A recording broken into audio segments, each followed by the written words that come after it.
Chiranjeevi versus Chinmayi ఇప్పుడు జరుగుతున్న latest controversy ఇది.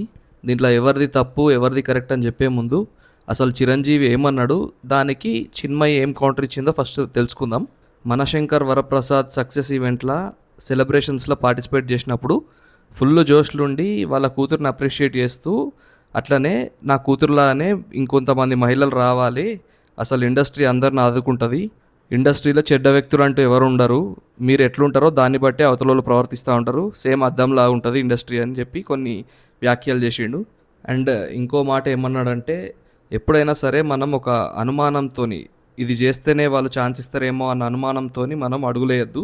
ఒకవేళ అట్లుంటే వాళ్ళతోని అడ్వాంటేజ్ తీసుకునే అవకాశాలు ఉంటాయి, కానీ అదే నువ్వు సీరియస్గా ఉంటే స్ట్రిక్ట్గా ఉంటే నీతోని ఎవ్వడు మిస్బిహేవ్ చేయడు అని చెప్పిండు. దానికి చిన్మయి కౌంటర్ ఏమిచ్చిందంటే, కాస్టింగ్ కౌచ్ అనేది రియల్, అదేదో గాళ్ళ మాట కాదు, ఫేవర్స్ ఇవ్వలేదని చెప్పేసి నాకు వచ్చిన ఛాన్సులు పోయినాయి అని చెప్పేసి ఆమె చెప్పింది. అట్లనే చిరంజీవి టైంలో ఉండకపోవచ్చేమో కాస్టింగ్ కౌచ్, కానీ ఇప్పుడైతే ఉంది అని చెప్పి కౌంటర్ ఇచ్చింది చిన్మయి. ఇప్పుడు ఫ్యాక్ట్స్తో మాట్లాడదాం, ఎవరిది కరెక్ట్ ఎవరిది తప్పు అని చెప్పేసి.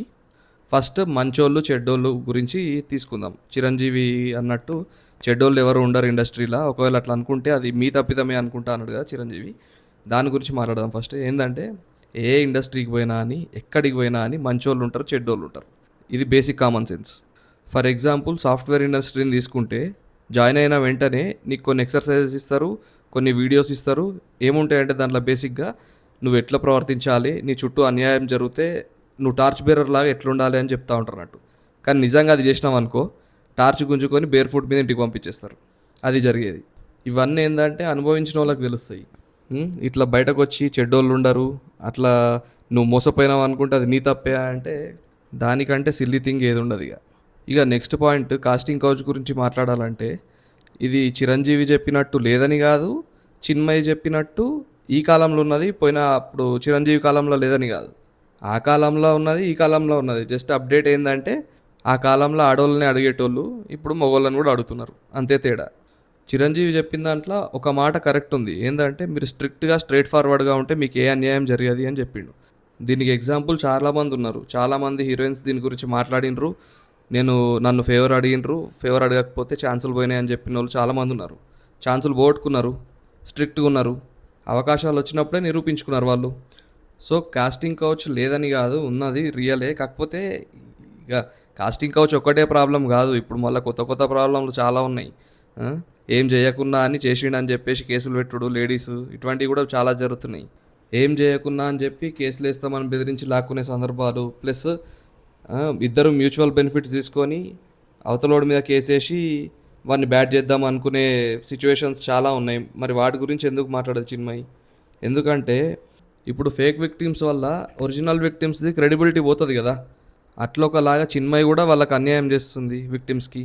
ప్లస్ చిరంజీవి లాంటి వాళ్ళు కూడా అట్లా మాట్లాడొద్దు, ఎందుకంటే రియల్ విక్టిమ్స్ ఉండొచ్చు, దేన్ని మనం అట్లా తిరస్కరించద్దు, జరగచ్చు, ఏదైనా జరగచ్చు. ఇప్పుడు ఎగ్జాంపుల్ తీసుకుంటే భావన కేసు ఉంది, భావన కాంప్రమైజ్ అయిందా, ఆమెను అత్యాచారం చేసిండ్రు, అట్లా రియల్ విక్టిమ్స్ ఉంటారు. అటువంటప్పుడు మనం మాట్లాడేటప్పుడు కొద్దిగా జాగ్రత్తగా మాట్లాడాలి. మనకు జరగలేదు, మన చుట్టుపక్కల వాళ్ళకి జరగలేదు అంటే దాని అర్థం అసలు జరగదని కాదు కదా. అండ్ అక్కడ చిరంజీవి చేసిన ఇంకో తప్పు ఏంటంటే పెద్ద రాంగ్ ఎగ్జాంపుల్. ఆయన కూతురు సుష్మితని ఎగ్జాంపుల్గా తీసుకొని ఇగో ఇట్లా రాణించాలి అని చెప్పుడు, అది దానంత బ్లండర్ ఇంకోటి ఉండదు. ఎందుకంటే పెద్ద హోదాలు ఉన్నోళ్ళు వాళ్ళు. చిరంజీవి కూతురు ఆమెను ఎవడని అడుగుతాడా ఫేవర్స్ అవి ఇవి? ఆమె ఏది చెప్తే అది నడుస్తుంది సెట్లల్లా, అట్లుంటుంది పరిస్థితి. సో దీనికి కన్క్లూజన్ ఇవ్వాలంటే ఎవరి తప్పు అంటే ఇద్దరిది తప్పు ఒక రకంగా. చిరంజీవి అట్లా జరగదు అనడం పెద్ద సిల్లీగా ఉంది అది. ఇక చిన్మయిది కథ ఎట్లుందంటే నాన్న పులి కథలా ఉంది. అవసరం లేనప్పుడల్లా సపోర్ట్ చేసినాం అనుకో, అవసరం ఉన్నప్పుడు సపోర్ట్ చేసినా నేచల్ కూసో అంటారు, అట్లుంది. ఇది గైస్ ఈ టాపిక్ మీద, ఈ కాంట్రవర్సీ మీద నా ఒపీనియన్. మీ దృష్టిలో ఎవరు కరెక్టో కామెంట్స్లో మెన్షన్ చేయండి. అట్లనే వీడియోకి లైక్ చేయండి, ఛానల్ని సబ్స్క్రైబ్ చేసుకోండి. Thank you for watching.